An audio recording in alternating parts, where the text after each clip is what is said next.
Hello travelers, and welcome back to part 2 of our question and answer video. First of all, we want to thank you all because we have so many questions. Today's episode is entirely focused, because we didn't know how to divide this, it's entirely focused on the USA and Mexico related questions. Mainly Mexico related questions, you'll see what we mean by that in a little bit. I don't know why about Mexico. So we're just gonna jump in because last time we were rambling too much and the video became too long. So just be prepared that you might need to grab a drink, do some chores while you watch this, because it's really more of like a podcast. That's right. We're gonna jump into the first question, that is, what states are you most excited to visit in both Mexico and the USA? In Mexico, I'm very excited to show Juliana Michoacán. I'm very excited to show Querétaro. I think that's a wonderful one. And I'm gonna just put an underdog over there, that is Sonora. But in the USA, I will reserve New York. That's a different monster that we're gonna work with at some point. But I'm excited about Illinois, Alaska, of course, Hawaii, of course. But then recently, and I told you this, the Carolinas. I think the South Carolina. I always have to throw an underdog. So I think South Carolina, it's gonna be good for us. Nice. Cool. Well, my answers are actually a little different, which I didn't expect. Good. For me in Mexico, I'm really excited for Chiapas. I've been wanting to go there for so long. And I'm really excited about Baja. I cannot believe I didn't say Chiapas. I know. Both Baja California and Baja California Sur. I kind of have like this idea, and I don't know if it's possible because we've never done it in our lives, but like I think it'd be so cool to do like some sort of RV thing there. I love watching people do that. But the thing is, here's the question. I'm throwing it back to you guys. Is it possible to rent an RV and bring it down to Mexico without like owning it? Like, is there companies that will, like, do I have to be concerned? Do they allow it? Do they not? Like, we rented in like San Diego. Are we allowed to bring it down? Is there companies in Mexico that rent out RVs? If somebody knows that, just let us know. Anyway, that seems very interesting to me in Mexico. And then in the US, I'm most excited also for Alaska, but additionally like New England. We did Massachusetts, but I'm talking Maine, Vermont, New Hampshire. I've never been over there, so Yeah, I'm also excited about like knowing a couple of places over there. You know what I like, mi amor? Whenever it's like the autumn, and for me it's not usual that the trees that change color like they do over here. So especially in that place, really you can see how they change color. So I'm excited. It's kind of been our dream trip for a while, so who knows? Will you be moving back to Mexico? This is a great question. I can't say for certain if we will or if we won't. Right now we're like really happy with how we're living our life here in the US, and then being able to like go to Mexico back and forth in a place, because it kind of feels like we get to split our time pretty evenly. That's right. I can't say like for certain. We don't have any plans to right now, but it's definitely not off the table. Like, we kind of have this pipe dream of having like a vacation home in Mexico and then a home here in the US, and I don't know, like for sure, either way, like Mexico is always a part of our lives. Logistically, like getting a house in Mexico is a little more difficult because the mortgage rates are high, and so we'd probably have to put down all cash, which we can't do for a long time. I know a lot of people buy their home in the US first, then they sell it and use the equity to buy the home in Mexico, so that could be a possibility, but I don't know. It's not like on the horizon right now. Martine still has a long way to go with citizenship in the US, so it's just completely like, you can't even really think that far Not ahead. long. We'll see.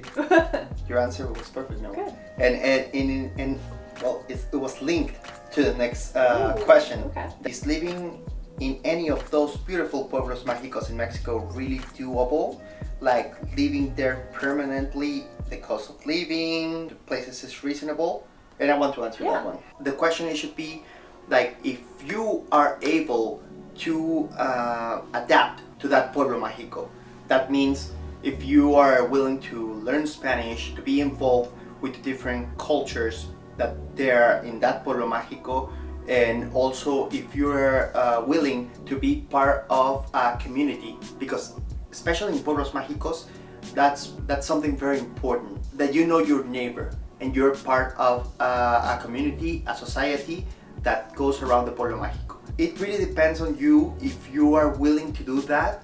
More, you have to adapt to the Pueblo Mágico, and not the other way around. Not the Pueblo Mágico adapts to you. I think it also depends on the Pueblo Mágico, right? Because Totally, like totally. there's some that are right near a city, so in terms of like having access, yes, in terms of having access to like big box stores, yeah, sure. There's some that like you still can have that same quality of life, but then there are some that are more remote. So I think it really goes down to what Pueblo Mágico specifically.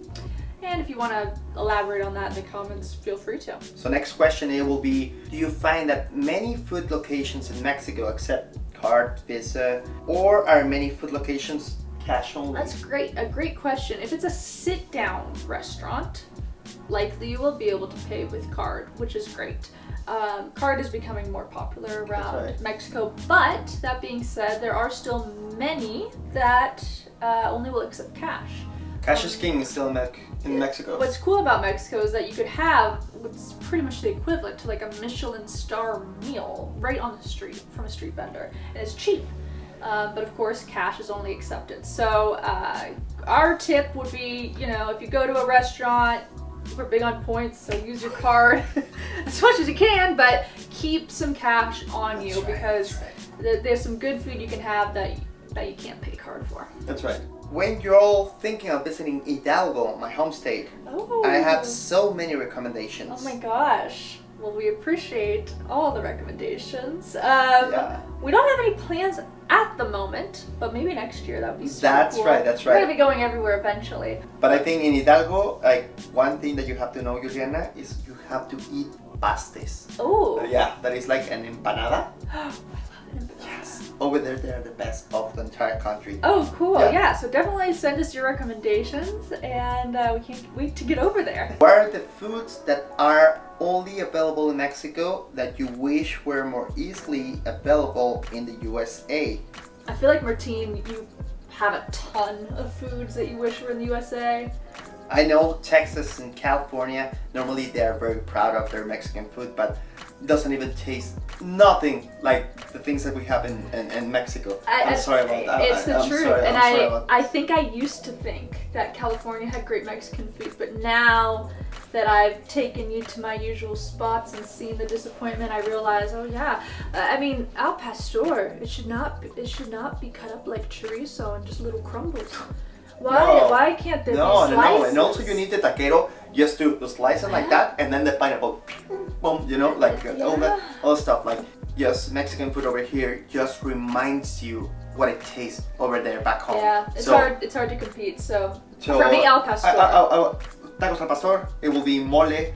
It will be enfrijoladas. Oh my God, enfrijoladas! How could I forget my favorite breakfast? Yeah. Tacos acorazados. In United States they call it tacos de guisado, but they're from Morelos, so we call it tacos acorazados. So that's how you have to call it. Different things like birria, carnitas. Birria, yes. Birria. Or birriamen, quesadillas, like all the stuff like they have over there. It's like, my God. Yeah. Look at this. I think there's many things that I missed. And next, we're kind of going along with that one thing that you love about Mexico that the U.S. doesn't have, and vice versa. Safety. Oh, okay. That's safety. Like if. But is it? Is it really? It is. It is. In the way that if somebody just mocked me over there in the street, I think there's many cameras that will figure out who that person is. That's true. And they will follow up on that. That's true. I like how easy everything is available here. Like, you got Amazon, you could order everything you want and have it that afternoon. You could go to Walmart. Well, they have Walmart. You could go to a store and you can find everything you want. I had a hard time sometimes in Mexico finding like extremely specific things, whereas in the US, like, I know there's a store that for sure will have what I'm looking for. So, and then also in the US, I like the roads more. It's just such an easy drive. Right. Yeah. Right. Okay. In Mexico, gosh, everything else. No. That's related. I will say the food. Yeah, the food for sure. The just lifestyle of taking things day by day and living truly in the moment. I feel like Mexicans just have this insane ability to just live in the moment, not worry about tomorrow, party like there's no tomorrow. Big importance of family. Yeah, I think that's a great answer. Food. It could be food. Well, of course, my family, my friends, they're over there, and I miss them every single day, every single hour. How charmed and how warm the people are. Because I'm always trying to talk with people, and sometimes it doesn't goes the way that I want to. You know? Sure. What I mean? In the US? In the US. Yeah, you struggle with that Yeah. here. Yeah, you're right. I love to drive over here. Also, it's very easy. I think the roads they're very well done, and the instructions, you know. Yeah. And I love that there's like drunk drivers, and it's like a penalty that is very strong. That's make us feel safer. Yeah, we have you more know? rules. Yeah.